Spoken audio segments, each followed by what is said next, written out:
आज हम आपको बताएंगे छठ पूजा की कहानी। इस व्रत के पीछे की कहानियाँ और सूर्य देव की पूजा का आध्यात्मिक महत्व क्या है, हमारी वीडियो में देखें। जानिए छठ पूजा की कहानी। मार्कंडेय पुराण में प्रकृति की अधिष्ठात्री देवी को भगवान सूर्य की बहन माना गया है। छठी मैया को संतान सुख की प्राप्ति, उसकी दीर्घायु और परिवार के सुख सौभाग्य के लिए पूजा जाता है। छठ पूजा में विशेष रूप से छठ माता और भगवान सूर्य की आराधना की जाती है। मान्यता है कि छठ पूजा की कथा सुने बिना ये व्रत अधूरा माना जाता है। आइए आप इस वीडियो में देखिए छठ पूजा की ये पौराणिक कथा। कहा जाता है कि प्राचीन समय में प्रियव्रत नाम के एक राजा थे। उनकी धर्मपत्नी का नाम मालिनी था। उन दोनों के जीवन में धन संपत्ति तो बहुत थी, लेकिन कमी थी तो बस एक संतान की, जिस कारण राजा रानी बहुत दुखी रहते थे। इस तरह संतान पाने की इच्छा से उन्होंने महर्षि कश्यप से पुत्रेष्टि यज्ञ करवाया। इस यज्ञ के प्रभाव से रानी मालिनी गर्भवती भी हुई, लेकिन उन्होंने एक मृत संतान को जन्म दिया। इधर राजा प्रियव्रत मृत संतान होने का दुख सहन न कर सके और उन्होंने अपना प्राण देने का निर्णय ले लिया।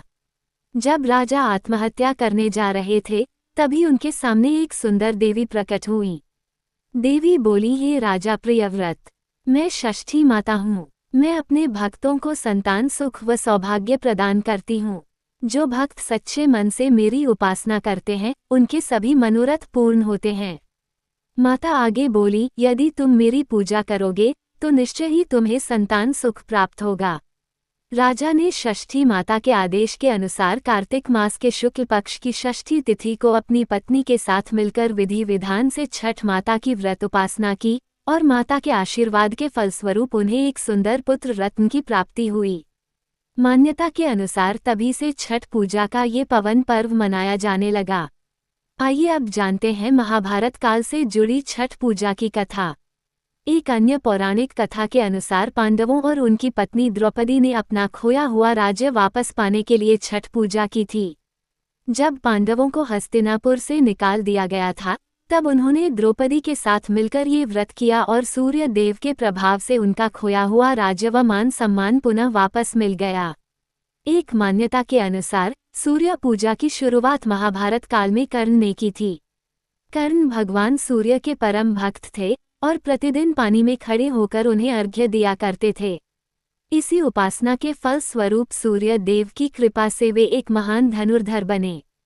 मान्यता है कि तभी से छठ पर्व पर जल में खड़े होकर सूर्य को अर्घ्य देने की परंपरा शुरू हुई। एक कथा जो रामायण काल से जुड़ी छठ पूजा की कथा है। एक और कथा ऐतिहासिक नगरी मुंगेर से जुड़ी हुई है, जिसके अनुसार माना जाता है कि छठ पूजा की शुरुआत माता सीता ने की थी। कहा जाता है कि जब भगवान राम 14 वर्षों के वनवास के बाद अयोध्या लौटे, तो रावण वध के पाप से मुक्ति पाने के लिए उन्होंने ऋषियों के निर्देश पर राजसूय यज्ञ कराने का निर्णय लिया। ये यज्ञ कराने के लिए महर्षि मुद्गल को आमंत्रित किया गया। इस पर ऋषि मुद्गल ने भगवान राम और माता सीता को अपने आश्रम में बुलाया और सीता जी पर गंगाजल छिड़ककर उन्हें पवित्र किया। इसके बाद महर्षि ने उन्हें कार्तिक मास के शुक्ल पक्ष की षष्ठी तिथि पर सूर्यदेव की आराधना करने का आदेश दिया। कहा जाता है कि मुद्गल ऋषि के आदेश के अनुसार माता सीता ने उनके आश्रम में ही रहकर 6 दिनों तक छठ पूजा का अनुष्ठान किया था। अगर आपको ये वीडियो पसंद आया हो तो लाइक बटन दबाएं और चैनल को सब्सक्राइब करना न भूलें। हम आपके लिए इसी प्रकार और भी ज्ञानवर्धक वीडियो लेकर आते रहेंगे, तो साथ बने रहें। मिलते हैं अगली वीडियो में एक नई जानकारी के साथ। तब तक के लिए जय छठी मैया।